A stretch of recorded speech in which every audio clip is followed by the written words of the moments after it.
definition. Live from the Heartland's favorite news source. The people you know, the news you trust. Channel 6 News, first at 4, starts with breaking news. Good afternoon. We've been chatting with some of you about your thoughts about the year 2012. It's also time to start thinking about New Year's resolutions. Quite frankly, some of us dread even thinking about them. Lesa Decker joins us to put some perspective on the annual ritual. She's a consultant with Bestcare Employee Assistance Program, and it's so nice to have you here, Lesa. Thank you. I'm happy to be here. This is kind of that point of the year where we all take a breath after the holidays and decide maybe to make some improvements for our families or maybe for just ourselves.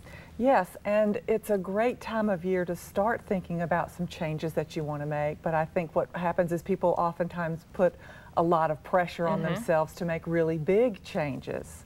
So one of the things we like to recommend is, yes, it's absolutely great to make changes and make plans for some of those new things you want to do, relationships you want to improve, health and wellness activities that you want to increase. But make sure you don't make those changes too many or too much at one time. And weight loss always is pretty much the top. And a lot of it is coming off the holidays too. I think a lot of us feel like, we can splurge a little bit. So it kind of puts us back on track. But we also see people go full out at the gym and then just fall off really quick too. That's because people tend to really get really strong early on, but they've put so much pressure on themselves and they start out really strong, but it's hard to keep that up. You have to build those habits, and it's better to start small with things that you can keep and maintain for the long run rather than burn yourself out too early.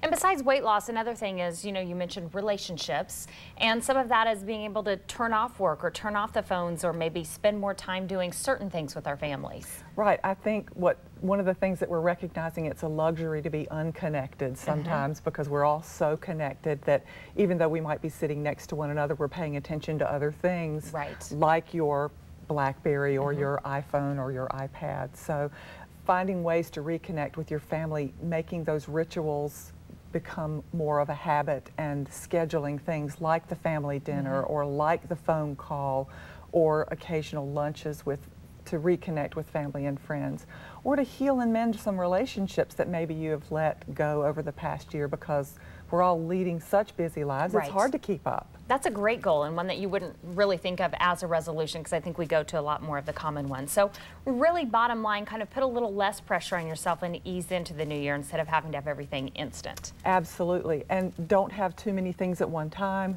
Pick one or two things that you can make those small changes so that they will last, not the things that you start out really fast and strong and then wear yourself out so you're not able to continue. So weight loss is a great thing to have as a goal if that's something that you need to do, but don't choose to, don't decide that that's something that you have to have done within a week.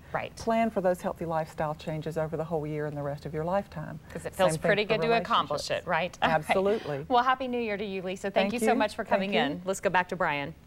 Well, Mallory, what do our